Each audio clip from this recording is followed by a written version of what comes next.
మనం ఆలోచించబోయే అంశం అపోస్తుడైన తోమా గారు ఇండియాకు వచ్చాడా అనే అంశాన్ని మనం ఈరోజు ఆలోచిస్తున్నాం. ఇది చాలామందికి అర్థం కాకపోవచ్చు. కొంచెం మనసు పెట్టి ఆలోచిస్తే జరుగుతున్న పరిణామాలు, కళ్ళ ముందు కనపడుతున్న వాస్తవాలు వచ్చాయనే విషయాన్నే రుజువు చేస్తున్నాయి. అప్పుడప్పుడు అంటారు పెద్దలు, మనం కళ్ళతో చూసింది, చెవులతో విన్నది అన్ని నిజాలు కావు అన్న వాస్తవం మీకు అర్థమైపోతే కొన్నిసార్లు చరిత్ర మనల్ని తప్పుదారి పట్టించే అవకాశం కూడా ఉంది. కళ్ళ ముందు ఎన్నో ఆధారాలు ఉన్నాయి, కానీ వాటన్నిటికీ బైబిల్ సపోర్ట్ చేయాలి. బైబిల్లో దేవుడు వ్రాయించిన దాన్ని బట్టి మనం కొంత ఊహించి ఇలా జరిగుండొచ్చు అనుకునే అవకాశాలు ఉన్నాయి కొన్ని సందర్భాలు. కానీ కొన్ని సందర్భాలు ఖచ్చితంగా జరగలేదు అని చెప్పడానికి కూడా మనకి బైబిల్ వాక్యాలే ఆధారం. ఏదైనా మనకు ముఖ్యంగా మనం ఆచరించదగిన గ్రంథం ఏదైనా ఉందంటే మనకు బైబిల్. కాబట్టి బైబిల్లో ఉంటే మనం నమ్మొచ్చు, బైబిల్లో లేనిది చరిత్ర చెప్తే నమ్మకూడదు. ఎక్కడో పొరపాటు జరిగిందని మనం అర్థం చేసుకోవాలి. ఈరోజు చరిత్ర ఆధారంగా చాలామందిని తప్పుదారి పట్టిస్తున్న ఈ విషయం తోమా గారు, అపోస్తుడైన తోమా గారు, యేసుక్రీస్తు శిష్యుల్లో ఒకడైన తోమా గారు క్రీస్తు శకం మొదటి శతాబ్దంలోనే, ఇంకా గట్టిగా మాట్లాడితే మొదటి అర్ధ శతాబ్దంలోనే, అంటే 50వ సంవత్సరంలోనే సుమారుగా భారతదేశానికి వచ్చి, సుమారు లోపే, ఇంకా 50 లోపే భారతదేశానికి వచ్చి సువార్త ప్రకటించాడు అనేది చరిత్రాధారంగా మన క్రైస్తవ సంఘాలన్నీ ఏకగ్రీవంగా నమ్ముతున్న సత్యం.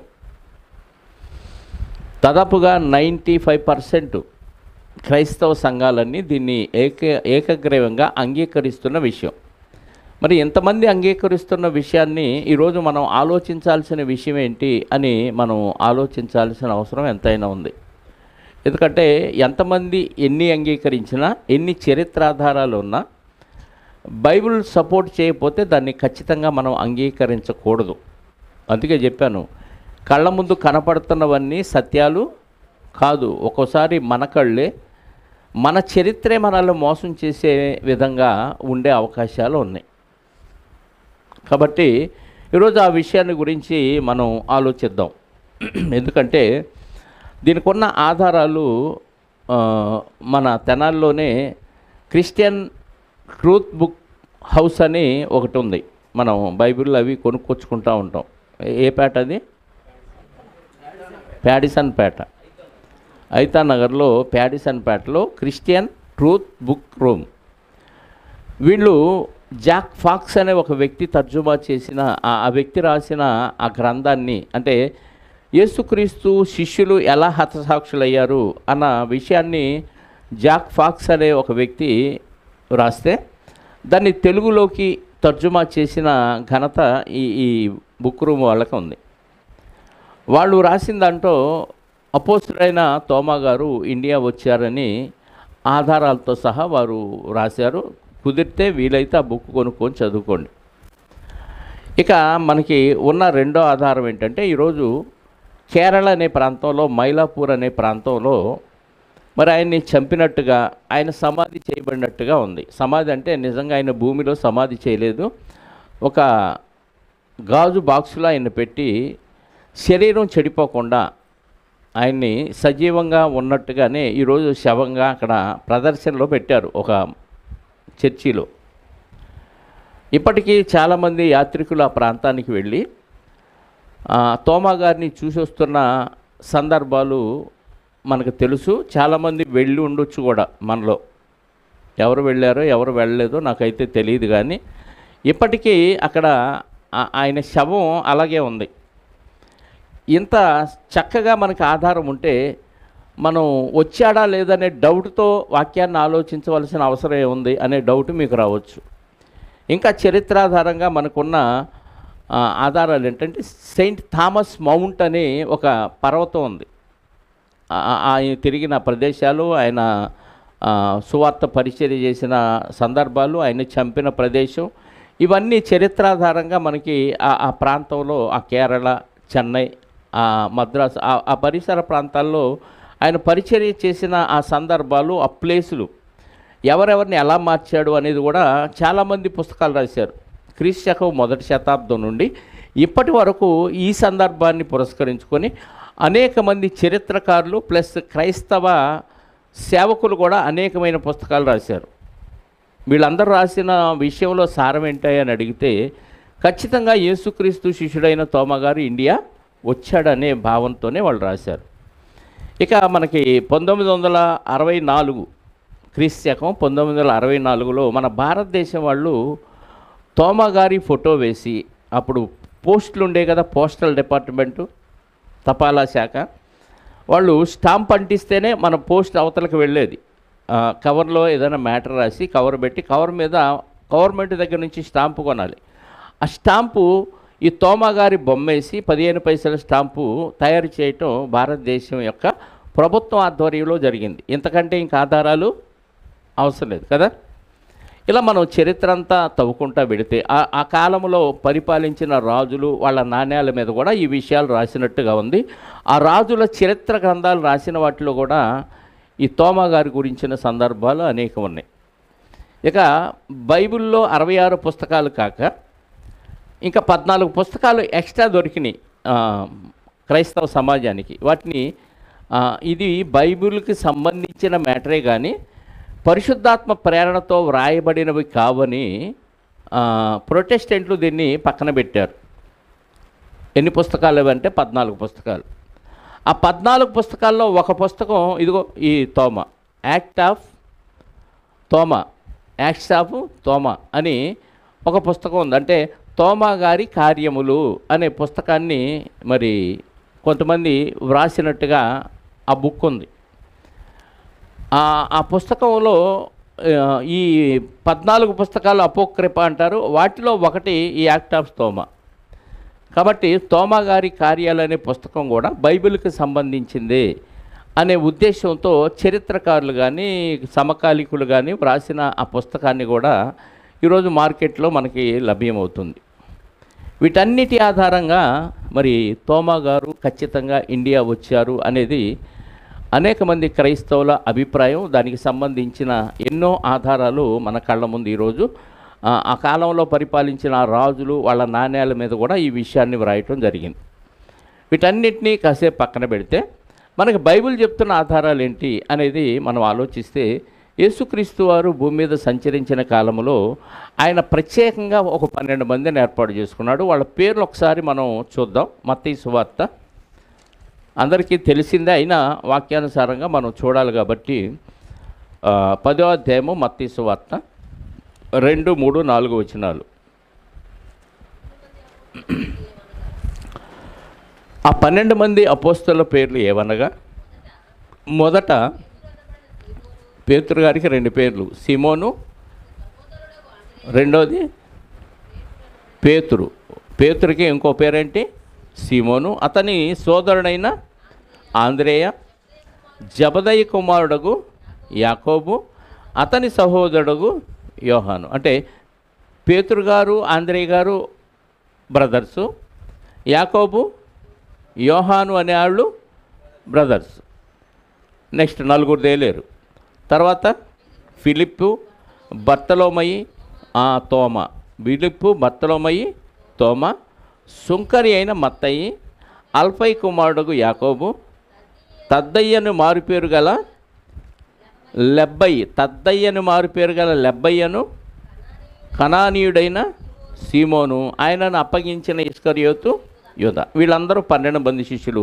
ఈ 12 మంది శిష్యుల్లో తోమా గారు ఉన్నారు. అయితే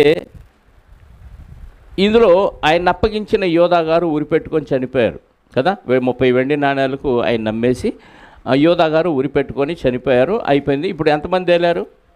12 మంది శిష్యుల్లో. మీరు వింటున్నారు లేదని అడగటానికి ప్రశ్న వేస్తున్నాను. 12 మందిలో యోధా గారు ఉరిపెట్టుకొని చచ్చిపోతే ఇంకెంతమంది ఉంటారు? 11 మంది ఉన్నారు. ఆ 11 మంది ఉన్నప్పుడు యేసుక్రీస్తు వారు సిలువ వేయబడ్డాడు, తిరిగి లేచాడు. లేచిన తర్వాత వాళ్ళకి కనపడి 40 దినాల తర్వాత కనపడి ఆ పరలోకానికి ఆరోహణం అవుతూ వాళ్ళకి చెప్పిన మాట ఏంటంటే, అపోస్తల కార్యాలు 1వ అధ్యాయంలో ఎంతమందితో మాట్లాడాడో అన్న విషయాన్ని కూడా మనం చూద్దాం. 12, 13 వచనాలు. అపోస్తుల కార్యాల గ్రంథం 1వ అధ్యాయము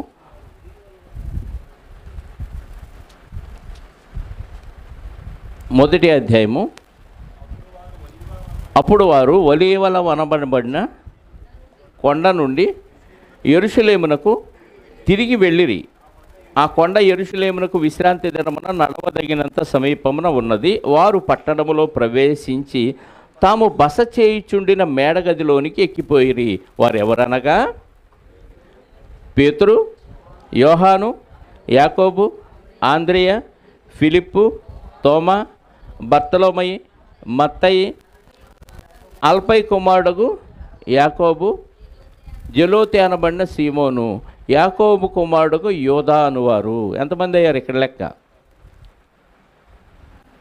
వినపట్ల 11 మంది అయ్యారు. 12వ ఆయన ఎవరు? యోధా గారు. ఏమైపోయాడు?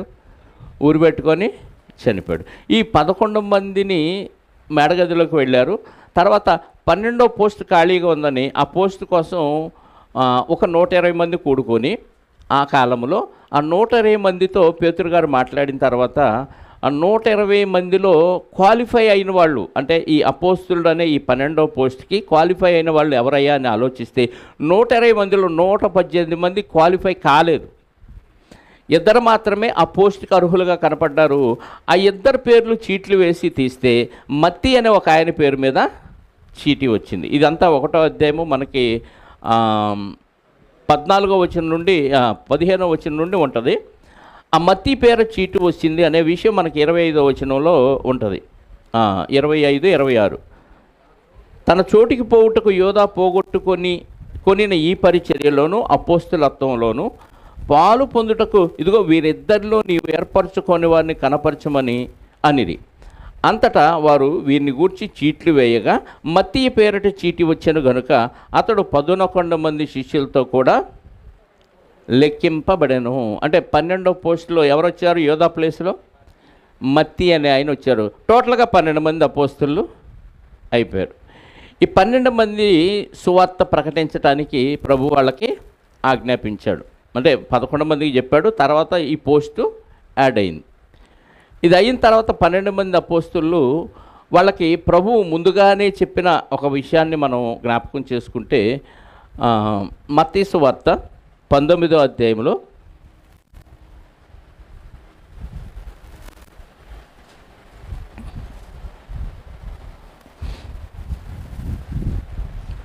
మత్తయి సువార్త 19వ అధ్యాయము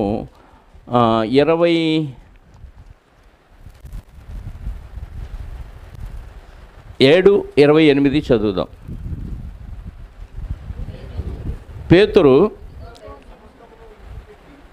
గారు యేసుక్రీస్తు వారితో అంటున్నాడు. ఇంకా యేసుక్రీస్తు వారు అప్పటికి చనిపోలేదు.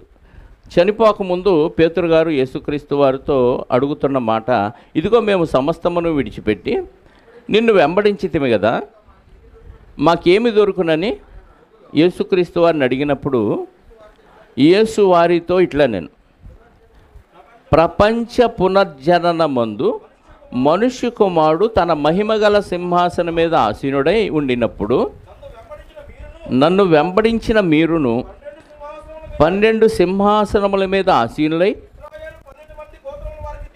ఇశ్రాయేలు 12 గోత్రముల వారికి తీర్పు తీర్చుదురు అన్నాడు. ఎవరితో చెప్పాడు ఈ మాట? అడిగింది పేతురు గారు, కానీ చెప్పింది 12 మందికి చెప్పాడు. అడిగింది పేతురు గారు, మేము అని అడిగాడు. ఎవరిని అడిగాడు? యేసుక్రీస్తు వారిని అడిగాడు. ఏమని అడిగాడు? మేము అన్నీ వదిలిపెట్టి నిన్ను వెంబడిస్తున్నాం, మాకేంటి అని అడిగాడు. పేతురు గారు అడిగితే యేసుక్రీస్తు వారు 12 మందితో చెప్తున్నాడు, ప్రపంచ పునర్జననమందు అన్నాడు. ఇది చాలామందికి అర్థం కాలేదు. ప్రపంచ పునర్జననం అనగానే 2వ రాకడ అనుకున్నారు చాలామంది. ప్రపంచ పునర్జననం అంటే ప్రపంచం అంతా అపరాధముల చేత పాపముల చేత చచ్చిన వారిగా కనపడుతున్నారు ప్రభు దృష్టిలో, దేవుని దృష్టిలో. క్రీస్తు పూర్వం వాళ్ళు అలాగే ఉన్నారు, క్రీస్తు శకం వాళ్ళు అలాగే ఉన్నారు, క్రీస్తు శకం తర్వాత ఉన్నవాళ్ళు, భవిష్యత్తులో పుట్టబోయే వాళ్ళు పరిస్థితి కూడా ఎలా ఉందంటే దేవుని దృష్టిలో అందరూ అపరాధములు పాపములు చేసి చచ్చిపోయారు దేవుని దృష్టిలో. అంటే పుట్టినప్పుడు పవిత్రంగానే ఉన్నారు, కానీ తర్వాత పెరిగే కొద్దీ తంత్రాలు కల్పించుకొని పాపులైపోయారు. కాబట్టి ఈ పాపులందరికీ మరొక జన్మ ఇవ్వాలి అనే ఆలోచనతో యేసుక్రీస్తు వారిని 2000 సంవత్సరాల క్రితం భూమి మీదకు పంపించి ఆయన శిలువలో మరణింపచేసి ఒక కొత్త జీవితాన్ని ఆయన అంగీకరించిన వాళ్ళందరికీ ఇవ్వాలనుకున్నాడు. దాని పేరే నూతన జన్మ. ఇది ప్రపంచం మొత్తానికి పునర్జన్మ. మీకు అర్థమైందా? అందులో అంత విషయం ఉంది. అక్కడ ఒకటేసి ఫుట్ నోట్లు ఏమన్నాడంటే పునఃస్థితి స్థాపన యందు. పునఃస్థితి స్థాపన అంటే అర్థం ఏంటి?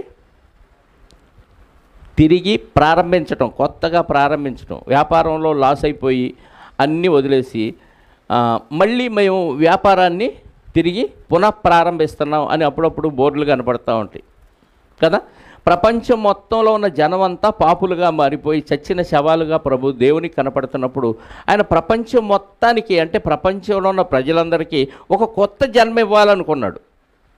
ఎలా వచ్చింది ఆ జన్మ? కొత్త జన్మ ఎలా వచ్చింది? కొరింథీ పత్రికలో చెప్పాడు కొత్త జన్మ ఎలా వచ్చింది అనేది. కొరింథీలకు రాసిన పత్రిక 2వ పత్రిక 5వ అధ్యాయము 17వ వచనం. కొరింథీలకు రాసిన 2వ పత్రిక 5వ అధ్యాయము 10వ వచనం. కాగా ఎవడైనను క్రీస్తునందున్న ఎడల వాడు నూతన సృష్టి, పాతవన్నీ గతించిపోయినాయి అంటున్నాడు. అంటే యేసుక్రీస్తులోనికి కొత్తగా జన్మించాడు. పాపాలు విడిచిపెట్టి బాప్తీసం పొందిన వాడికి ఏంటంట అది? సమస్తము క్రొత్తవయను. ఏమన్నాడు? పాతవి గతించను, ఇదిగో కొత్తవయను. అంటే క్రీస్తు యేసులోనికి వచ్చిన వారికి ఏమైపోయింది? అన్నీ కొత్త అయిపోయినాయి. అదే నూతన జన్మ. అర్థమైందా మీకు?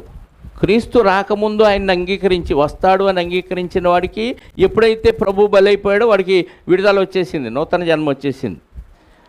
ఆ సమయంలో ఉన్న ఎవరైతే ప్రభువుని అంగీకరించారో, యేసుక్రీస్తు సజీవంగా ఉన్నప్పుడు ఆయన నా కోసం బలవబోతున్నాడు అని అంగీకరించాడో వాళ్ళకు నూతన జన్మ వచ్చేసింది.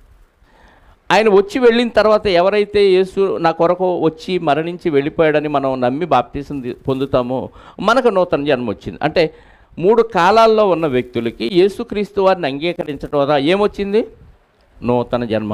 అంటే టోటల్గా ఈ పదం యొక్క అర్థం ఏంటంటే యేసుక్రీస్తు వారు సిలువలో మరణించి 3వ దినాన తిరిగి లేచిన ఆ సందర్భానికి దేవుడు ఏం చెప్పాడంటే ప్రపంచ ప్రజలందరికీ కొత్త జన్మ, పునర్జన్మ అని చెప్పాడు.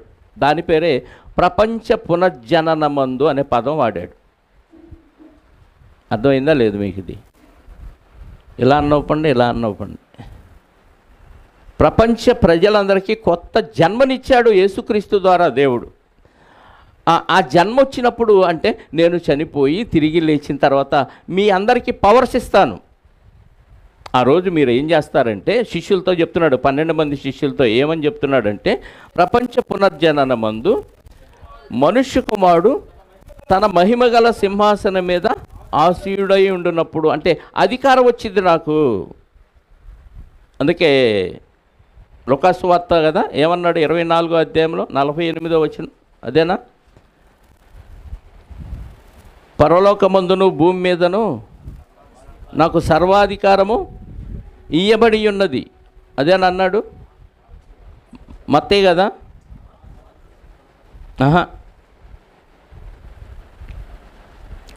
మత్తయి 28 చూడండి ఒకసారి.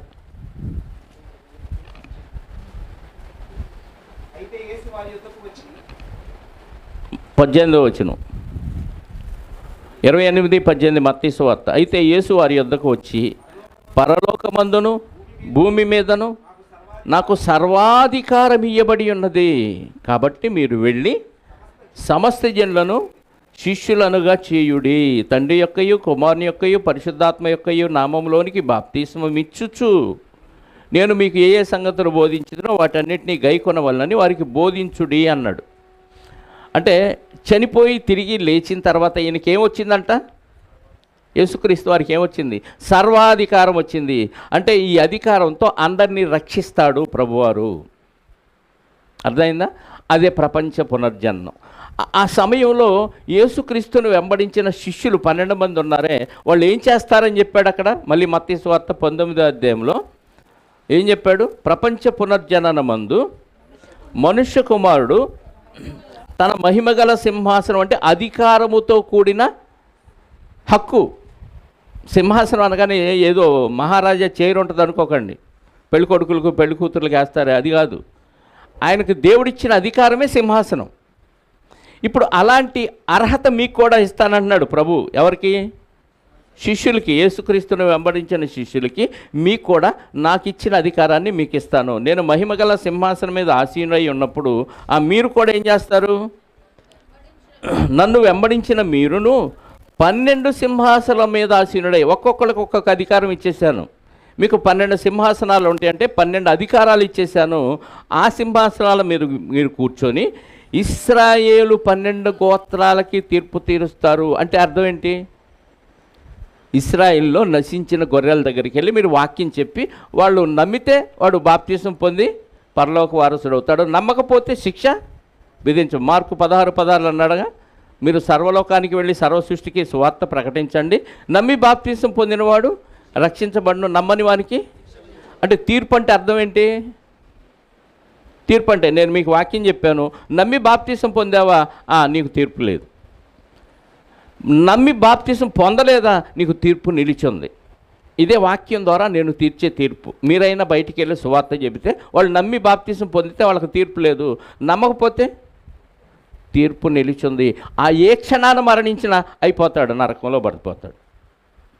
ఇప్పుడు ఈ 12 మంది శిష్యులకి ప్రభు ఇచ్చిన అధికారాన్ని బట్టి ఏం చేయాలంట? వీళ్ళు ఎక్కడికి వెళ్ళి ఈ అధికారంతో ఏం చెప్పాలంట?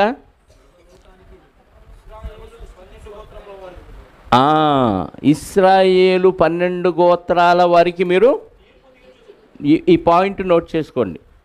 ఇప్పుడు శిష్యులకి ప్రభు ఇచ్చిన అధికారం ఏంటి? చనిపోక ముందు, ఇంకా చనిపోయి తిరిగి లేచిన తర్వాత ప్రపంచం మొత్తానికి రక్షణ ఇస్తాను, ఆ రక్షణ అధికారాన్ని మీకు ఇస్తాను, తండ్రి నాకు ఇచ్చినట్టుగా అధికారాన్ని మీరు చేపట్టి ఇశ్రాయేలుకి 12 గోత్రాల వారికి మీరేం చేయాలి? అంటే అన్యుల దగ్గరికి వెళ్ళే పని లేదా? చెప్పండి, అన్యుల దగ్గరికి వెళ్ళే పని లేదా? ఉందా? ప్రభు ఎవరికి తీర్పు తీరుస్తామని చెప్పాడు అక్కడ? ఇశ్రాయేల్లో 12 గోత్రాల వారికి మీరు తీర్పు తీరుస్తారు అని చెప్పాడు. అలాగే 20వ అధ్యాయము 22 లూకాసు వార్త 29వ వచనం కూడా దీన్ని సపోర్ట్ చేస్తూ మరొక వచనం చూద్దాం. యేసుక్రీస్తు వారు ఆ శిష్యులతోనే చెప్తూ ఇక్కడ, నా తండ్రి నాకు రాజ్యాన్ని నియమించాడు, నా రాజ్యములో నా బల్ల యొద్దంటే నా శరీరం, నా రక్తం, అదిగో రొట్టె రసం ఇప్పుడే తీసుకున్నాం, ప్రభు బల్లది. ఇప్పుడు శిష్యులు 12 మంది శిష్యులు ఏం చేయాలంటే, ఇదిగో నేను మీకు రాజ్యాన్ని నియమించాను, తండ్రి నాకు ఇచ్చిన రాజ్యంలో మీకు కూడా వాటా ఇచ్చేశారు. ఇప్పుడు నా రాజ్యంలో నా బల్ల యొద్ద మీరు అన్నపానాలు పుచ్చుకోవచ్చు. అన్నపానాలు పుచ్చుకోవటం అంటే ప్రభు దగ్గర తినాలి, తాగాలి, ప్రభు శరీరాన్ని తినాలి, ఆయన రక్తాన్ని తాగాలి, ప్లస్ వాళ్ళని పోషించేవాడు కూడా ప్రభువే. నా బల్లొద్దుంటూ మిమ్మల్ని నేను పోషిస్తాను, అన్నపానాలు పుచ్చుకొనుచు మీరేం చేయాలి? 12 సింహాసనముల మీద కూర్చుండి ఇశ్రాయేలు 12 గోత్రముల వారికి మీరు తీర్పు తీర్చుటకై నేనును మీకు రాజ్యమును నియమించుచున్నాను. ఇక్కడ కూడా ఏమన్నాడు? అక్కడ అధికారం అన్నాడు, ఇక్కడ రాజ్యం అన్నాడు. ఈ 12 గోత్రాల వారికి ఎవరు తీర్పు తీర్చాలి? అంటే ఎవరు వాక్యం చెప్పాలి? 12 మంది శిష్యులు వెళ్ళాలి. సర్వలోకానికి వెళ్ళి సర్వ సృష్టికి సువార్త ప్రకటించమన్నాడుగా, మరి వెళ్ళారా? 12 గోత్రాల వరకే వెళ్ళారా? చెప్పాలి. శిష్యులు సర్వలోకానికి వెళ్ళారా? 12 గోత్రాల వరకు మాత్రమే వెళ్ళారా?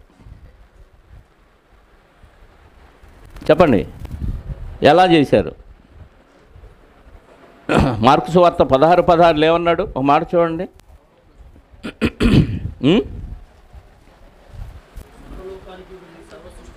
సర్వలోకానికి వెళ్ళి సర్వ సృష్టికి సువార్త ప్రకటించండి అని చెప్పారు. ఇప్పుడు ఈ 12 మంది అపోస్తులు సర్వలోకానికి వెళ్ళారా అంటారా, వెళ్ళలేదంటారా? మరి ఒకవేళ వెళితే ఇక్కడ ఏం చెప్పాడు? మత్తయి సువార్త 19వ అధ్యాయంలోను, మరి లూకాసు సువార్త 22వ అధ్యాయంలో ఏమన్నాడు? ఇశ్రాయేలీల్లో 12 గోత్రాల వారికి మీరు తీర్పు తీర్చాలి అన్నాడు. అపోస్తుల కార్యాల గ్రంథంలో కూడా 1వ అధ్యాయంలో ఒక మాట అన్నాడు చూడండి. అపోస్తుల కార్యాల గ్రంథం 1వ అధ్యాయము 4వ వచనం చూడండి. ఆయన చనిపోయి తిరిగి లేచిన తర్వాత ఆయన మాట్లాడిన మాట, ఆయన వారిని కలుసుకొని ఇలాగూ ఆజ్ఞాపించాను, మీరు యెరూషలేము నుండి వెళ్ళక నా వలన వినిన తండ్రి యొక్క వాగ్దానము కొరకు కనిపెట్టుడి. చాలండి. మీరు యెరూషలేములో నుండి వెళ్ళొద్దు, యెరూషలేములోనే ఉండండి. ఉండి తండ్రి వాగ్దానం చేశాడు. ఏం వాగ్దానం? ఆత్మను మీతో ఉంచుతాను, మీలో ఉంచుతాను, ఆయన శాశ్వత కాలం మీతోనే ఉంటాడని తండ్రి వాగ్దానం చేశాడు. ఇప్పుడు యేసుక్రీస్తు గారు కూడా ఆ వాగ్దానం చేసి, మీరు యెరూషలేములోంచి వెళ్ళక నా వలన వినిన తండ్రి యొక్క వాగ్దానము కొరకు కనిపెట్టుకొని ఉండమని ఈ 11 మందికి చెప్పాడు. అక్కడ 12 మంది ఉన్నారా, 11 మంది అన్నా శిష్యులు? ఈ మాట చెప్పినప్పుడు యేసుక్రీస్తు వారు ఎంతమంది ఉన్నారు? 11 మందే ఉన్నారు. వాళ్ళకి చెప్పాడు. చెప్పి 8వ వచనంలో మరొక మాట అన్నాడు, అయినను పరిశుద్ధాత్మ మీ మీదకి వచ్చినప్పుడు మీరు శక్తి నొందెదరు గనుక మీరు యెరూషలేములోను యూదయ సమరయ దేశముల యందును భూమి అందంతటా భూ దిగంతముల వరకు నాకు సాక్షులయ్యుందురని వారితో చెప్పాను అన్నాడు. అంటే యెరూషలేము ప్లస్ సమరయ ఇవన్నీ అక్కడ దగ్గరే ఉన్నాయి. ప్లస్ ఇంకో మాట అన్నాడు అక్కడ. ఏమన్నాడు? భూ దిగంతముల వరకు నాకు సాక్షులయ్యుందురు అన్నాడు. మత్తయి సువార్తలోనేమో మీరు ఇశ్రాయేలు 12 గోత్రాల వారికే తీర్పు తీర్చాలి అన్నాడు. లూకా సువార్తలో కూడా నా తండ్రి ఇచ్చిన రాజ్యాన్ని మీకు కూడా ఇస్తున్నాను, మీరు కూడా ఏం చేయాలి? 12 సింహాసనాల మీద కూర్చొని ఇశ్రాయేలు 12 గోత్రాల వారికే తీర్పు తీర్చాలి అన్నాడు. మరి ఇక్కడికి వచ్చేలకి యెరూషలేము సమరయ ప్లస్ భూదిగంతముల వరకు సువార్త ప్రకటిస్తారన్నాడా, సాక్షులై ఉంటారన్నాడా? అంటే యేసుక్రీస్తు వారిని వెంబడించి ఆయన్ని తాకి ఆయన మాటలు స్వయంగా విని ప్రకటించిన మొట్టమొదటి ప్రత్యక్ష సాక్షులు ఎవరయ్యానంటే ఈ 12 మంది అపోస్తులే. ఈ మత్తయి పేరటి చీటి వచ్చిందిగా, ఈయనకు కూడా క్వాలిఫికేషన్ ఉంది. యోహాను బాప్తీసం మొదలుకొని యేసుక్రీస్తు వారు చేసిన పరిచర్య అంతా ఈయనకు తెలుసు. ఆ సమాజంలో తిరిగాడు ఈ మత్తయి గారు కూడా. అందువల్లనే ఈయన క్వాలిఫై అయ్యాడు మత్తయి గారు. అంటే ఇప్పుడు యేసుక్రీస్తు వారు ఎలా సువార్త ప్రకటించారు, ఎలా చనిపోయాడు, ఎలా తిరిగి లేచాడు, ఈ విషయాలన్నీ మత్తయి గారికి కూడా తెలుసు. కాబట్టి ప్రత్యక్ష సాక్షులు ఎవరయ్యా యేసుక్రీస్తు వారి గురించి అంటే ఇదిగో ఈ 12 మంది అపోస్తులే. ఈ 12 మంది అపోస్తులు ఏం చేయాలి అంటే సాక్షులుగా ఉండాలి. ఎక్కడెక్కడ సువార్త ప్రకటించాలంటే ఇదిగో యూదయ సమరయ యెరూషలేం, అంటే ఈ పరిసర ప్రాంతాల్లో వాళ్ళు సువార్త ప్రకటించాలి. ప్లస్ సాక్ష్యం ఎక్కడి దాకా వెళ్ళాలి? వీళ్ళ సాక్ష్యం భూదిగంతముల వరకు వెళ్ళాలి. దీనికి సపోర్ట్ చేస్తూ హెబ్రీ పత్రిక 2వ అధ్యాయంలో 3-4 వచనాలు ఒకసారి చదవండి. హెబ్రీలకు రాసిన పత్రిక 2వ అధ్యాయము 3-4 వచనాలు. ఇంత గొప్ప రక్షణ మనము నిర్లక్ష్యము చేసిన ఎడల ఎలాగూ తప్పించుకొందుము?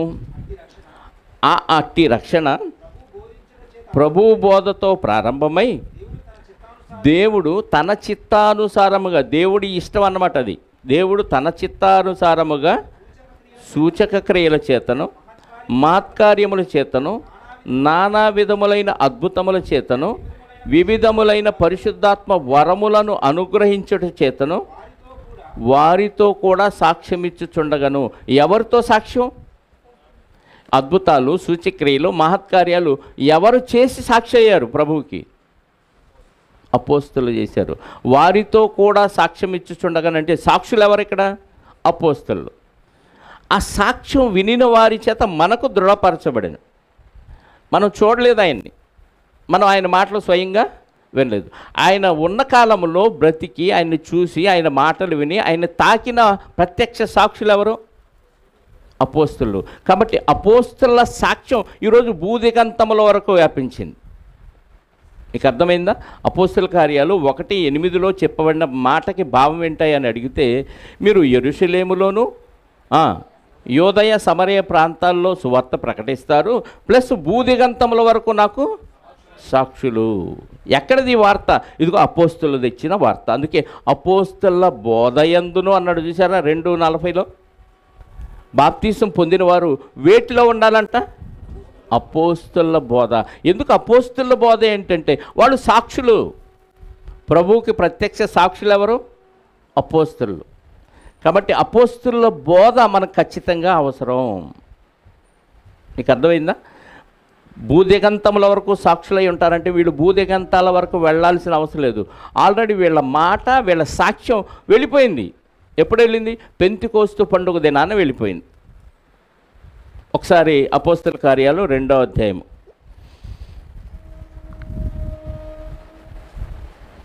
అపోస్తుల కార్యాల గ్రంథం 2వ అధ్యాయము 5వ వచనం నుండి చూద్దాం. లేదా మొదటి నుంచి చదివితే మీకు ఒక క్లారిటీ వస్తుంది. పెంతెకోస్తు పండుగ దినం వచ్చినప్పుడు అందరూ ఒక చోట కూడి ఉండిరి. అందరూ అన్నాడు, ఎంతమంది చెప్పలేదు, గుర్తుపెట్టుకోండి ఈ పాయింట్. అందరూ అన్నాడు, ఎంతమందో చెప్పలేదు. ఓకే. అప్పుడు వేగముగా వీచు బలమైన గాలి వంటి ఒక ధ్వని ఆకాశం నుండి అకస్మాత్తుగా వారు కూర్చుండి ఉన్న ఇల్లంతయు నిండెను. అందరూ కూర్చున్న ఇంట్లో నిండిపోయింది. ఏంటి? బలమైన గాలి వంటి శబ్దమా? వీచు బలమైన గాలి వంటి ధ్వని. గాలియా? చూసారా, గాలి వచ్చిందండి, సుడిగాలి వచ్చిందండి అంటారు.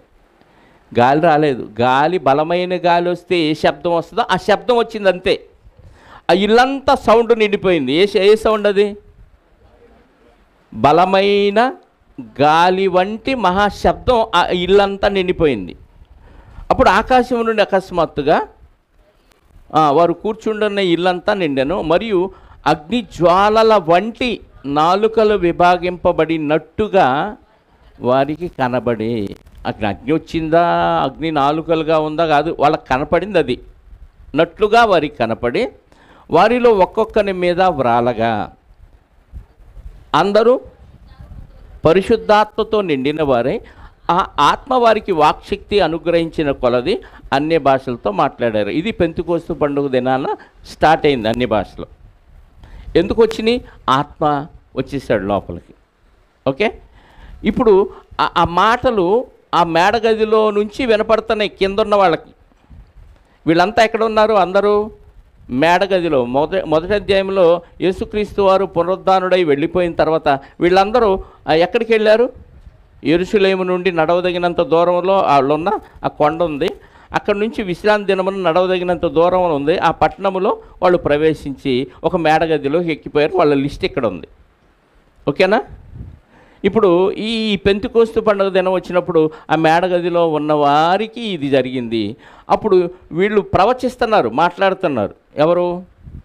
మేడగదిలో ఉన్నవారు ప్రవచిస్తున్నప్పుడు కింద ఎక్కడెక్కడి నుంచి వచ్చిన వారు ఉన్నారో లిస్ట్ రాశాడు దేవుడు. 5వ వచనం నుండి జాగ్రత్తగా చూడగలిగితే, ఆ కాలమున ఆకాశము క్రింద నుండి ప్రతి జనములో నుండి వచ్చిన భక్తిగల యూదులు యెరూషలేములో కాపురముండిరి. మనం యోధా గురించి, అది తోమా గారి గురించి ఆలోచిస్తున్నాం. అదేమో ఎక్కడ మిస్ అవ్వకండి. అర్థమైందా? యేసుక్రీస్తును వెంబడించిన శిష్యుల గురించే ఇప్పుడు మాట్లాడుతున్నాం.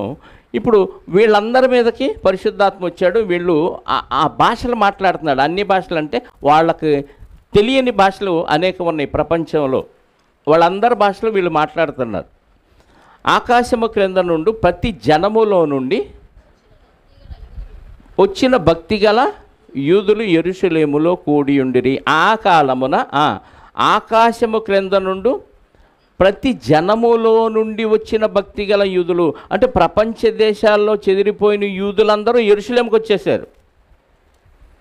మీకు అర్థమైందా? ఆకాశము క్రింద నుండి ప్రతి జనములో నుండి. ఆకాశము క్రింద అంటే ఈ భూమి మీద ఎంతవరకు మనుషులు ఉన్నారో అంతవరకు యూదులు చెదిరిపోయారు. చెదిరిపోయిన యూదులు పెంతెకోస్తు పండుగ దినాన, దానికంటే ముందు పస్కా పండుగ రోజే వచ్చారు. పెంతెకోస్తు పండుగ దినం వరకు యెరూషలేములోనే కాపురం ఉన్నారు. వాళ్ళందరూ ఈ మేడగది దగ్గరకు వచ్చారు. అర్థమవుతుందా? వచ్చి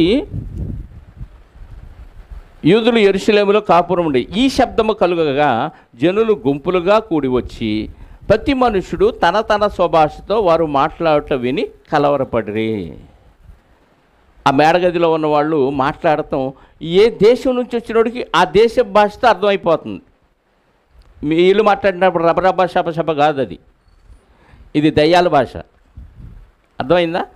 వాళ్ళు మాట్లాడే మాట వాడు ఏ దేశం నుంచి వచ్చాడో ఆ దేశ భాషలోకి ట్రాన్స్లేట్ అయిపోతుంది. ఎవరు ట్రాన్స్లేట్ చేస్తున్నారు?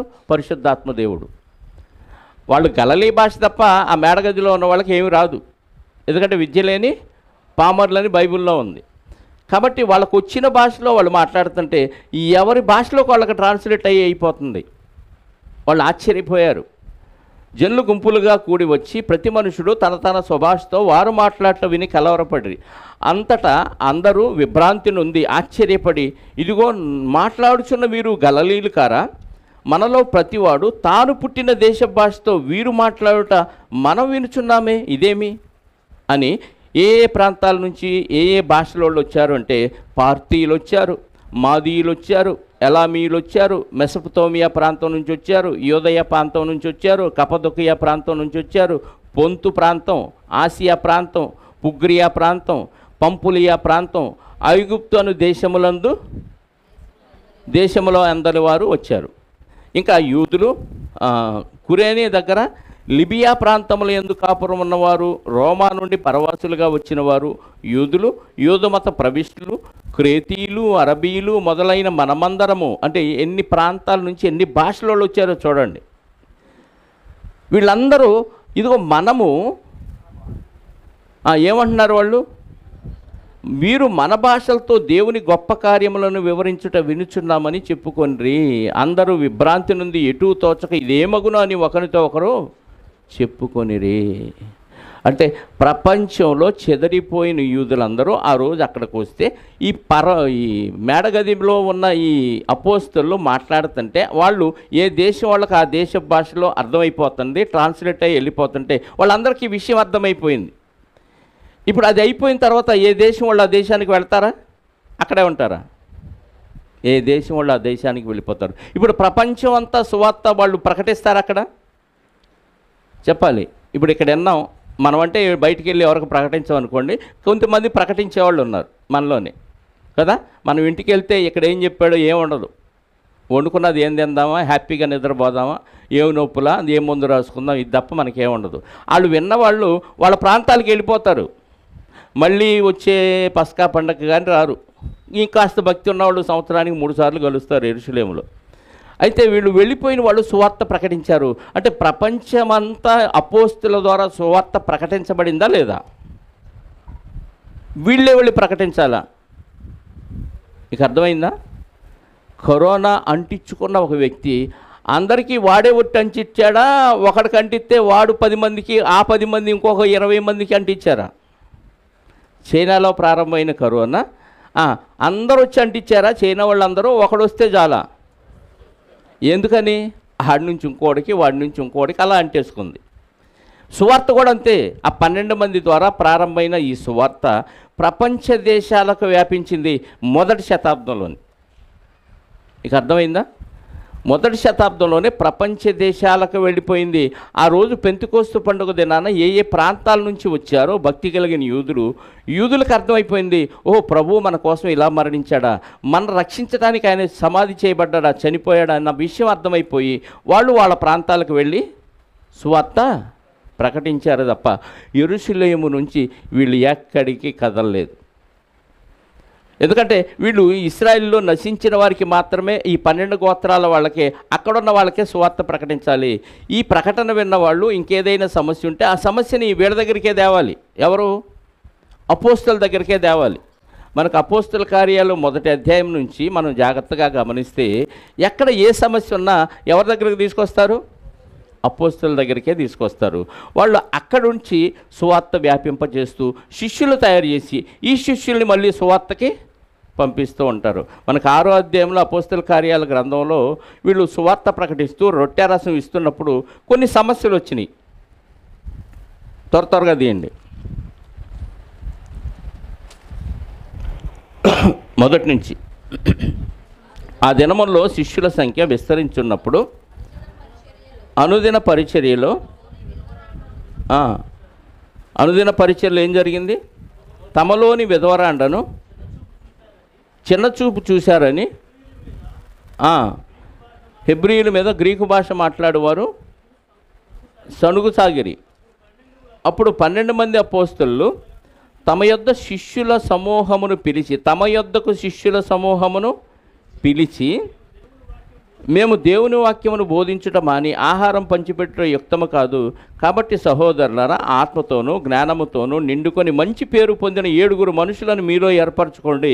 మేము వారికి ఈ పని నియమింతుము. అయితే మేము ప్రార్థన యందును వాక్య పరిచయం యందును ఎడతెక్క ఉందుమని చెప్పిరి. ఈ మాటలు జనసమూహం అందరికీ ఇష్టమైనందున వారు విశ్వాసముతోనూ పరిశుద్ధాత్మతోనూ నిండుకున్న స్టెఫెను, ఫిలిప్పు, ప్రాకురు, నికానోరు, తిమోను, పర్మెనాసు, యూదుల మత ప్రవిష్టుడు, అంతియొక్క వాడునకు నికోలాసు అని వారిని ఏర్పరచుకోండి. వారు అపోస్తలుల ఎదుట పెట్టిరి. వీరు ప్రార్థన చేసి వారి మీద చేతులుంచెను. వీళ్ళందరూ ఎక్కడికి పిలిపించారు? అపోస్తలుల దగ్గరికి పిలిపించారు. అపోస్తలులు ఎక్కడున్నారు? యెరూషలేములో ఉన్నారు. అంటే ఏ సమస్య వచ్చినా ఎక్కడ ఎవరికి ఏం చేయాలన్నా అపోస్తలే చేయాలి.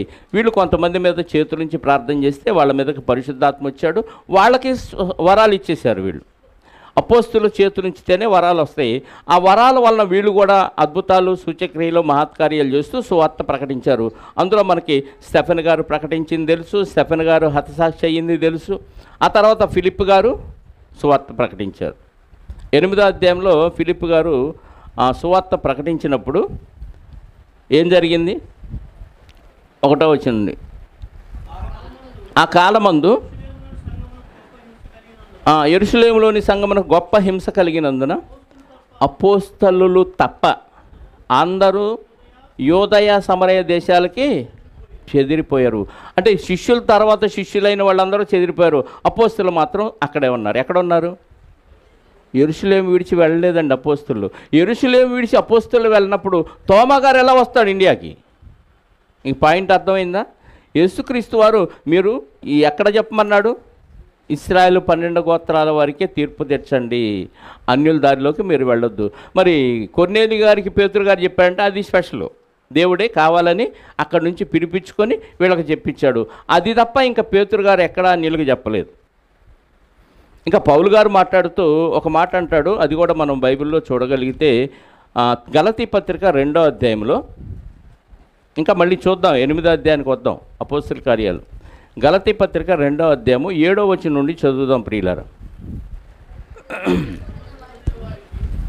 గలతీ పత్రిక 2వ అధ్యాయము, రక్షణ పొందిన వారికి సున్నతి పొందిన వారికి బోధించుటకై సువార్త పేతురుకి ఎలాగో అప్పగించబడినో. సున్నతి పొందిన వారంటే ఎవరు చెప్పాలి? ఎవరు? యూదులు లేక ఇశ్రాయేలు. అంటే పేతురు గారికి ప్రభు ఇచ్చిన పనేంటి? సున్నతి పొందిన వారికి సువార్త ప్రకటించాలి. అది పేతురు గారికి అప్పగించాడంటే అపోస్తలులందరికీ అప్పగించిందేంటి? ఇశ్రాయేల్లో వారికి మాత్రమే నువ్వు 12 గోత్రాల వారికి సువార్త ప్రకటించాలని బతికున్నప్పుడు చెప్పాడు. ఇక్కడ పేతురు గారి పౌలు గారి ద్వారా కూడా ఏం చెప్తున్నాడు? అలాగే సున్నతి పొందని వారికి బోధించుటకై నాకు అప్పగింపబడినని వారు చూచిన. అంటే పౌలు గారికి ఎవరికి అప్పగించాడంటే ఎవరికి సువార్త ప్రకటించడానికి పౌలు గారిని అపాయింట్ చేశాడు? సున్నతి పొందని వారు, అంటే అన్ని జనులకి సువార్త ప్రకటించడానికి ఏమో పౌలు గారిని కేటాయించాడు. సున్నతి పొందిన వారికి సువార్త ప్రకటించడానికి పేతురు గారు అంటే అపోస్తలుల్ని ఏర్పాటు చేశాడు. ఓకే, అనగా సున్నతి కలుగజేసిన వాడే అనగా సున్నతి పొందిన వారికి అపోస్తలుడగుటకు పేతురునకు సామర్థ్యము కలుగజేసిన వాడే అన్ని జనులకు అపోస్తలుడగుటకు నాకును సామర్థ్యము కలుగజేసినని వారు గ్రహించినప్పుడు స్తంభములుగా ఎంచబడిన యాకోబు, కేఫా, యోహాను అనువారు నాకు అనుగ్రహించబడిన కృపను కనుగొని మేము అన్ని జనులకును తాము సున్నతి పొందిన వారికి అపోస్తలులుగా ఉండవలనని చెప్పి ఏం చెప్పారు వాళ్ళు? మేము సున్నతి పొందిన వారికి అపోస్తలుగా ఉంటాం, నువ్వు అన్ని జనులకు అపోస్తలుగా ఉండండి అని పౌలు గారికి చెప్పి తమతో పాలివారమనుటకు సూచనగా నాకును బర్నబాకును కుడి చేతిని ఇచ్చిరి. అంటే షేక్ హ్యాండ్ ఇచ్చుకున్నారు. దేనికి సూచన అది? మేమేమో సున్నతి పొందిన వారికి, మీరేమో అన్ని జనులకు సువార్త ప్రకటించి, ఇది దేవుడి ఏర్పాటు అని ఒకళ్ళకొకళ్ళు షేక్ హ్యాండ్ ఇచ్చుకొని విడిపోయారు. అంటే దీన్ని బట్టి అపోస్తలు ఆ 12 మంది ఎక్కడుండి సువార్త ప్రకటించారంటే యెరూషలేములో ఉండి ఆ చుట్టుపక్కల ప్రాంతంలోనే ప్రకటించారు తప్ప అవుట్ సైడ్ రాలేదు. బైబిల్ అలాగే ఉంది కదా. ఒకవేళ అవుట్ సైడ్ వచ్చారండి, చెదిరిపోయిన యూదులకు ప్రకటించారు అని అనుకుంటే, ఈ తోమా గారు వచ్చి ఇండియాలో అన్యులకు ప్రకటించాడా, యూదులకు ప్రకటించాడని ఉందా చరిత్ర? బ్రాహ్మణులకు ప్రకటించాడని ఉంది. ఎక్కడ? కేరళలోని బహు నిష్ట కలిగిన బ్రాహ్మణులకు సువార్త ప్రకటించి వాళ్ళు మార్చాడు అని మనకు ఈ తోమా గారి చరిత్ర చెప్తుంది. మరి యూదులకి శిష్యులకి ఏం చెప్పాడు ప్రభువారు? యెరూషలేములో సున్నతి పొందిన వారికి మాత్రమే ప్రకటించండి అన్నప్పుడు, ఇప్పుడు తోమా గారు యేసుక్రీస్తు వారి ఆజ్ఞని ధిక్కరించి అన్యుల దగ్గరికి వెళ్ళి ప్రకటిస్తాడా? చెప్పాలి. ప్రకటిస్తాడా? ప్రకటించడా? ప్రకటించే అవకాశం లేదు. ఇప్పుడు ఫిలిప్ గారు కూడా సువార్త ప్రకటిస్తూ కొంతమందికి వాక్యం చెప్పి వాళ్ళకి బాప్టిజం ఇచ్చారు. అయితే పరిశుద్ధాత్మ వాళ్ళకి రాలేదు. అప్పుడు పేతురు యోహాను గారిని ఎక్కడి నుంచి వచ్చి వాళ్ళకి ఏం చేశారో చూడండి. 8వ అధ్యాయం అపోస్తుల కార్యాల గ్రంథంలో. అయితే ఫిలిప్పు దేవుని రాజ్యమును గూర్చి యేసుక్రీస్తు నామమును గూర్చి సువార్త ప్రకటించుచు ఉండగా వారతను నమ్మి పురుషులను స్త్రీలను బాప్తిసం పొందిరి. అప్పుడు సీమోను కూడా నమ్మి బాప్తిసం పొందినప్పుడు పొంది ఫిలిప్పును ఎడబాయకుండి సూచక్రియలు గొప్ప అద్భుతములు జరుగుడు చూచి విభ్రాంతి నొందెను.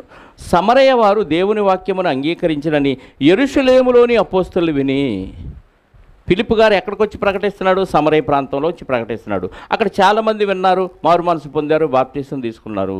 అయితే అక్కడ వాళ్ళు సువార్త విని మారు మనసు పొందారని ఎక్కడున్న అపోస్తలు విన్నారు? యెరూషలేములో ఉన్న అపోస్తలు విని పేతురును యోహాను వారి యొద్దకు పంపిరి.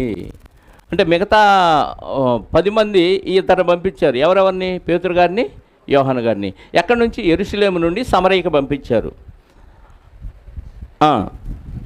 వీరు వచ్చి వారు పరిశుద్ధాత్మను పొందవలనని వారి కొరకు ప్రార్థన చేసిరి. అంతకుముందు వారిలో ఎవరి మీద ఆయన దిగి ఉండలేదు.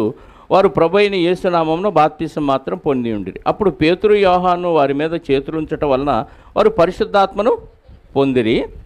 అపోస్తలు చేతులుంచటం వల్ల పరిశుద్ధాత్మ అనుగ్రహించబడిన సీమోను చూసి వారి ఎదుట ద్రవ్యం పెట్టి, నేనెవరి మీద చేతులుంచుతున్నో వాడు పరిశుద్ధాత్మను పొందినట్లు అధికారం నాకు ఈడని అడిగాను. అందుకు పేతురు, నీవు నీ ద్రవ్యం ఇచ్చి దేవుని వరమును సంపాదించుకొందునని తలంచుకొందినందున నీ వెండి నీతో కూడా నశించునుగాక.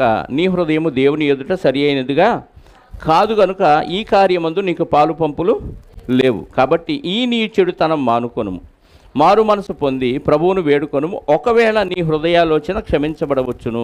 నీవు ఘోర దుష్టత్వములోను దుర్నీతి బంధకములోను ఉన్నట్టు నాకు కనపడుచున్నది పేతురు గారు ఆ గారడీ సీమోనుతో చెప్పాడు.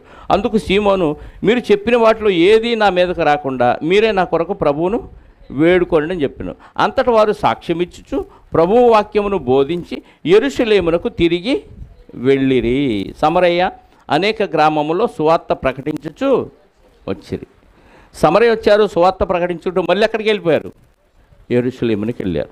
అంటే అపోస్తలు ప్రభువు చెప్పిన మాటల ప్రకారంగా యెరూషలేములో నివాసం ఉన్నారు. అక్కడ హింసలు జరగని, ఘోరమైన హింసలు జరగని, మిగతా వాళ్ళందరూ చెదిరిపోయారు. కానీ అపోస్తలు మాత్రం యెరూషలేము దాటి రాలేదు. ఆ చుట్టుపక్కల పరిసర ప్రాంతాలు తప్ప ఇంక వీళ్ళు ఎక్కడికి కదలలేదు. ఎందుకు? ప్రభు ఇచ్చిన ఆజ్ఞది. ప్రభు ఇచ్చిన ఆజ్ఞను ధిక్కరించి తోమా గారు ఇండియా ఎలా వస్తాడు ఇంతమంది అపోస్తలను వదిలేసి? చెప్పండి. జరిగిన పొరపాటు ఏంటంటే ఆ మొదటి శతాబ్దంలోనే ఒక పౌలు గారి ద్వారా మారిన వ్యక్తి, లేదా అపోస్తల బోధ వలన మారిన వ్యక్తి, తోమా అనే పేరు కలిగిన వ్యక్తి ఇండియా వచ్చి ఉండొచ్చు, వాళ్ళకు సువార్త ప్రకటించవచ్చు. ఈ చరిత్ర అంతా కరెక్టే. కాకపోతే యేసు శిష్యుడైన తోమా ఈయన కాదు. కన్ఫ్యూజన్ ఎక్కడయ్యారు? యేసు శిష్యుడైన తోమా వచ్చినట్టుగా వీళ్ళు ఫీల్ అయ్యారు. ఎందుకంటే ఇక్కడ ఇండియా వాళ్ళు అక్కడున్న యేసుక్రీస్తుని వెంబడించిన శిష్యుల్ని ఎవడో చూడలేదు. వచ్చిన ఆయన పేరేంటి? తోమా. బైబిల్లో యేసుని వెంబడించిన శిష్యుల్లో ఒక శిష్యుడి పేరేంటి? తోమా. కాబట్టి ఈ తోమా ఆ తోమని తోమేశారు. ఎన్ని పుస్తకాలు, ఎన్ని చరిత్రాధారాలు, ఇన్ని ఆధారాలు ఉన్నప్పుడు కాదంటానికి మీరెవరు అంటారు? బైబిల్ అక్కడ సపోర్ట్ చేయట్లా. బైబిల్లో అపోస్తులు యెరూషలేము దాటి వెళ్ళినట్టుగా మనకి ఎక్కడా లేదు. వీళ్ళ ద్వారా సువార్త వ్యాపించిందంతే. మనకి మార్కు సువార్త 16:20లో కూడా యేసుక్రీస్తు వారు చనిపోయి తిరిగి లేచిన తర్వాత వాళ్ళు మొత్తం ప్రకటించినట్టుగా వ్రాయబడింది. మార్కు సువార్త 16:20 వారు బయలుదేరి వాక్యమంతటా ప్రకటించారంటే అర్థం ఏంటి? వాళ్ళు ప్రకటించారా? వాళ్ళ ద్వారా వాక్యం ప్రకటించబడిందా?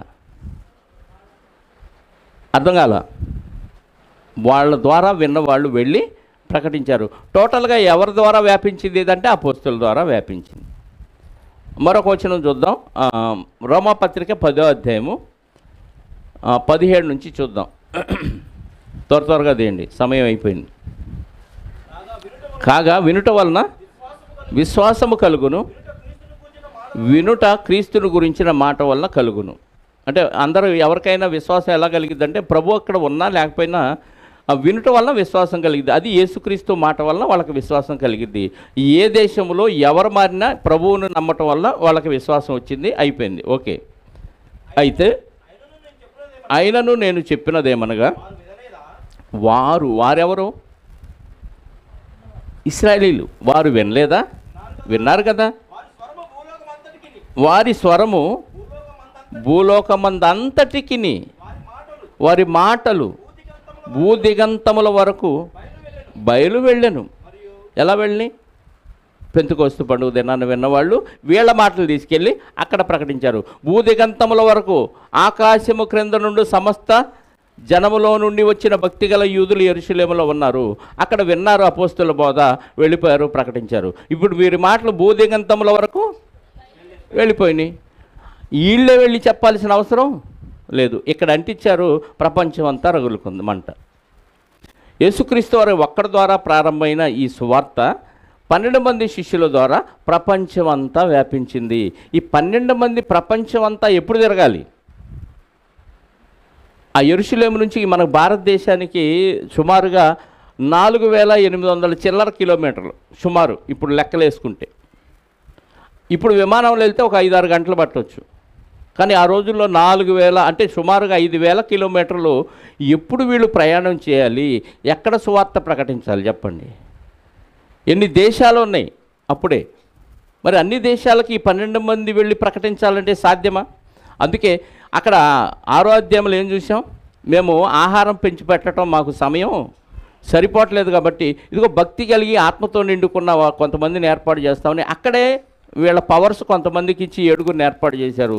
ఆ తర్వాత ఇంకా డెవలప్మెంటు జరుగుతూనే ఉంది. అక్కడికక్కడికే పరిచర్య చేయడానికి సమయం సరిపోలేదంటున్నారు అపోస్తలులు. అలాంటిది ఇంకా వీళ్ళు దేశాలు వెళ్ళి ప్రకటించాలంటే వీళ్ళ వలన సాధ్యమైద్దా చెప్పండి? వాస్తవంగా వీళ్ళు అన్ని భాషలు నేర్చుకొని ప్రకటించాలంటే అసలు సాధ్యం కాదు. కాబట్టి దేవుడే ఆత్మ సహాయంతో అన్ని భాషలు వీళ్ళకి ఇచ్చాడు వరాన్ని. వీళ్ళకి వచ్చిన కల్లని భాష ఒక్కటే నేర్చుకొని మళ్ళీ ఇంకా వేరే దేశాలు వెళ్ళి ఆ భాష నేర్చుకొని ఎప్పుడు ప్రకటించాలి? అందుకని దేవుడు ఒక సౌకర్యార్థం ఆత్మనిచ్చి ఆత్మ ద్వారా వరాలు ఇచ్చేశాడు. ఈ వరాల ద్వారా వీళ్ళు ఒక భాషలో మాట్లాడితే ఏ దేశం వాడికి ఆ భాషలో ట్రాన్స్లేట్ అయ్యి అక్కడ వరకే స్ప్రెడ్ అయింది. వాళ్ళు వాళ్ళ దేశాలకు వెళ్ళిపోయారు కాబట్టి సువార్త చక్కగా ప్రపంచ భూదిగంతముల వరకు వ్యాపించేసింది. అపోస్తుల సాక్ష్యం. 15వ అధ్యాయంలో కూడా ఒక సందర్భం ఉంది సున్నతి గురించి. సున్నతి పొందినవాడు బాప్తీసం తీసుకున్న, పొందనివాడు అన్యజనుడు ఎవరైనా బాప్తీసం తీసుకుంటే వాడు కూడా సున్నతి పొందాలని యోదయ నుంచి వచ్చిన కొంతమంది గలిబిలు చేశారు. పౌలు గారు, బర్నబా గారు వాళ్ళతో గొడవపడ్డారు. మీరు చెప్తే మాకు నాటలేదని ఆ యోదయ వారు, పౌలు గారు, బర్నబా గారు కలిసి మనకు ఇక్కడ తేల్దలే కానీ ఇదిగో అపోస్తుల దగ్గరికి వెళ్దామని ఎక్కడికి వెళ్ళారు? 15వ అధ్యాయంలో. వాళ్ళు ఎక్కడున్నారు అప్పుడు అపోస్తులు? చూడండి, 1 నుంచి 4 వచనాలు. 15వ అధ్యాయం అపోస్తుల కార్యాల గ్రంథం.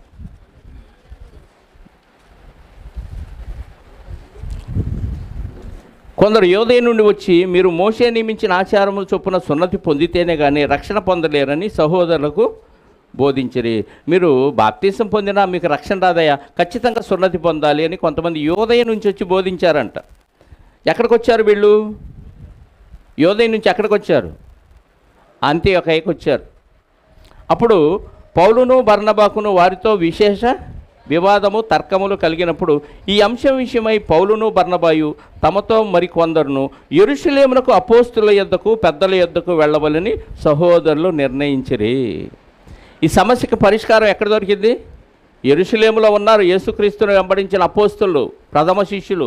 అక్కడికి వెళ్దాం, అక్కడ సమస్య పరిష్కారం అయ్యిద్ది అనుకొని వీళ్ళందరూ బయలుదేరి యెరూషలేముకి వెళ్తే అక్కడ పేతురు గారు ఈ సమస్యకు పరిష్కారాన్ని ఇచ్చాడు.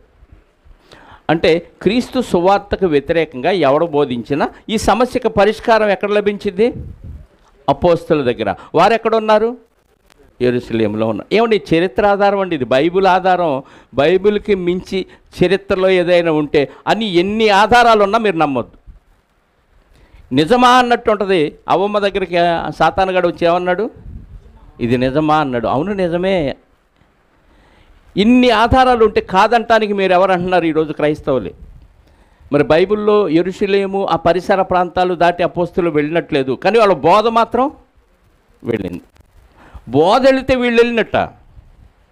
చెప్పండి. ఇప్పుడు నేను ఇక్కడ ఉన్నాను, మాట్లాడుతున్నాను, మీరు విన్నారు. మీరు ఏదో ఊరు వెళ్తారో అక్కడ బోధ చేస్తారు. ఎక్కడ విన్నారయ్యా ఇది అంటే పలానా ఆయన దగ్గర విన్నామంటే ఇది నా బోధ ఇద్దా? నా పేరే చెప్తారు అక్కడ. నేను వెళ్ళి వాళ్ళకేమి ప్రకటించలా. నా ద్వారా మీరు విన్నారు, మీ ద్వారా అవతల వ్యక్తి విన్నాడు. అలాని నేను వెళ్ళి ప్రకటించినట్టు అవదుగా. కానీ అపోస్తుల ద్వారా వాళ్ళు సాక్షులు, ప్రత్యక్ష సాక్షులు కాబట్టి వీళ్ళ బోధ అపోస్తుల బోధ అయింది. ఈ బోధే ప్రపంచం అంతా వ్యాపించింది. దీన్ని మాత్రమే మనం నమ్మాలి. దీనికి మించి చరిత్రలో ఎన్ని ఆధారాలున్నా, ఎన్ని ప్రత్యక్ష కథనాలున్నా వాటిని మనం నమ్మాల్సిన అవసరం లేదు. మొదటి శతాబ్దం నుంచి ఇప్పటి వరకు ఎన్నో పుస్తకాలు రాశారు ఈ విషయం. ఆయన సమాధి ఉంది, ఆయన తిరిగిన ప్రాంతాలు ఉన్నాయి. వాటిని ఇప్పుడు చక్కగా బొమ్మలు చేసి ఆయన తోమా గారు ఎలా వచ్చారు, ఎలా ఉంటాడు ఆయన బ్రాహ్మణులు ఎలా ఉన్నారు, వాళ్ళు నదిలో ఎలా జపం చేస్తున్నారు, సూర్య నమస్కారాలు చేస్తుంటే ఈయన వెళ్ళి వాళ్ళకి ఎలాంటి అద్భుతాలు మహత్కార్యాలు చూపించి వాళ్ళని ఎలా మార్చాడు అనే ఈ పెద్ద స్టోరీలు ఉన్నాయి. వచ్చిన ఆయన శిష్యుడైన తోమా కాదు. ఈ తోమా వచ్చి ఉండొచ్చు ఎవరొకళ్ళు, యేసుక్రీస్తుని వెంబడించిన శిష్యుల తర్వాత శిష్యులు అయి ఉండొచ్చు, లేదా పౌలు గారు ద్వారా మారిన శిష్యులు ఎవరైనా అయి ఉండొచ్చు. వచ్చిన వ్యక్తి పేరు తోమా అయినంత మాత్రాన యేసు శిష్యుడైన తోమా అనటానికి ఎలాంటి ఆధారం బైబిల్లో లేదు. కాబట్టి ఇలాంటి తప్పుడు మాటల్ని చరిత్రలో మనం కనపడుతున్న నమ్మకూడదు. బైబిల్లో ఉంటేనే మనం నమ్మాలన్న విషయాన్ని మీ అందరికీ జ్ఞాపకం చేస్తూ ఈ మాటలు ముగిస్తున్నాను. ప్రార్థన చేసుకున్నాం. ఈ అపోస్తుల కార్యాల గ్రంథం క్రీస్తు శకం 61లో రాయబడింది. మీకు అర్థమైందా? ఈ అపోస్తుల కార్యాల గ్రంథం క్రీస్తు శకం 61 సుమారు. పౌలు గారి మొదటి ప్రయాణం, రెండో ప్రయాణం, మూడో ప్రయాణం కూడా అయిపోయిన తర్వాత రాయబడిన గ్రంథం ఇది. ఈలోపు ఎంతోమందికి ఎన్నో దేశాలు తిరిగి పౌలు గారు సువార్త ప్రకటించారు. ఆ దేశాల్లో ఎవరొకడు వెళ్ళి భారతదేశానికి వచ్చి ఉండొచ్చు, తప్పే ఉంది. ఆ వచ్చిన వ్యక్తి పేరు తోమా గారు అయ్యి ఉండొచ్చు. కానీ శిష్యుడైన తోమా మాత్రం, అపోస్తుడైన తోమా మాత్రం ఇండియా అపోస్తులుడు, భారతదేశ అపోస్తులుడు అని టైటిల్ కూడా ఇచ్చారు ఆయనకి. ఎవరికి? ఇప్పుడు వచ్చి సువార్త ప్రకటించిన తోమా గారికి భారతదేశ అపోస్తులుడు అనే టైటిల్ కూడా ఇచ్చారంట. చూడండి కదా.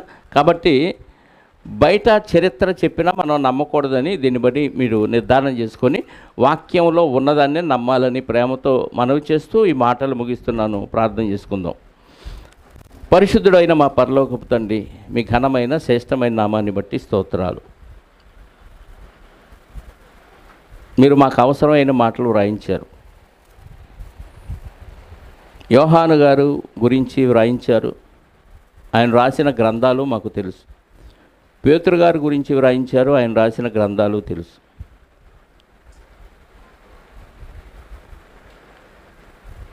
మత్తయి గారి గురించి వ్రాయించారు. మత్తయి సువార్త రాశాడు. మార్కు సువార్త, లూకా సువార్త అపోస్తలుల ద్వారా వ్రాయబడింది కాదని, అది శిష్యుల తర్వాత శిష్యులైన మార్కు గారు, లూకా గారు వ్రాశారన్న సత్యం కూడా మాకు తెలుసు. మీ కుమారుడైన క్రీస్తుని వెంబడించిన శిష్యుల్లో యాకోబు గారు ఖడ్గంతో చంపబడ్డారు. యోహాను గారు పద్మాసు దీపమున పరవాసిగా ఉన్నారు. మిగిలిన శిష్యుల పరిచర్య అయితే మీరు రాయించలేదు, కానీ వీరందరూ కలిసి అపోస్తలు యెరూషలేములో ఉండి పరిచర్య చేశారో అన్న సత్యాన్ని మాకు తెలియచేసినందుకు మీకు స్తోత్రాలు. వచ్చిన తోమా గారు ఎవరైతే మాకేంటి అనే ఆలోచన కాకుండా వాక్యములో లేనిదాన్ని అపవాది మనుషులకు భ్రమ కల్పించి ఆయనే ఈయననే భ్రమలో మనుషుల్ని ముంచి సత్యాన్ని అసత్యంగా మలచి ఇదే సత్యమే అన్నట్టుగా మమ్మల్ని తప్పుదారిలో నడిపిస్తున్నాడు. ఆ తప్పుడు బోధల నుంచి మమ్మల్ని మీ వాక్యము ద్వారా రక్షించినందుకు స్తోత్రాలు. తండ్రి, విన్న మీ మాటలు సత్యమేదో గ్రహించే హృదయాన్ని మనసును మీ పిల్లలకు దయచేయండి.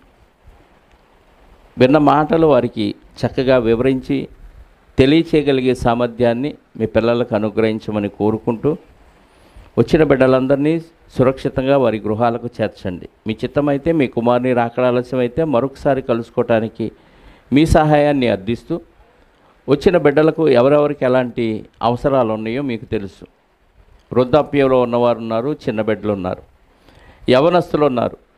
ప్రతి ఒక్కరికి ఉన్న సమస్యలు ఏమైనా ఉంటే మీ చిత్తమైతే వారి సమస్యలు పరిష్కరించమని క్రీస్తునామంలో ప్రార్థిస్తూ సంతోషంతో తిరిగి గృహాలకు చేరే భాగ్యాన్ని మీ పిల్లలకు అనుగ్రహించమని కోరుకుంటూ మా రక్షకుడు నీ ప్రియకుమారుడైన క్రీస్తు యేసు యొక్క శక్తి కలిగిన నామము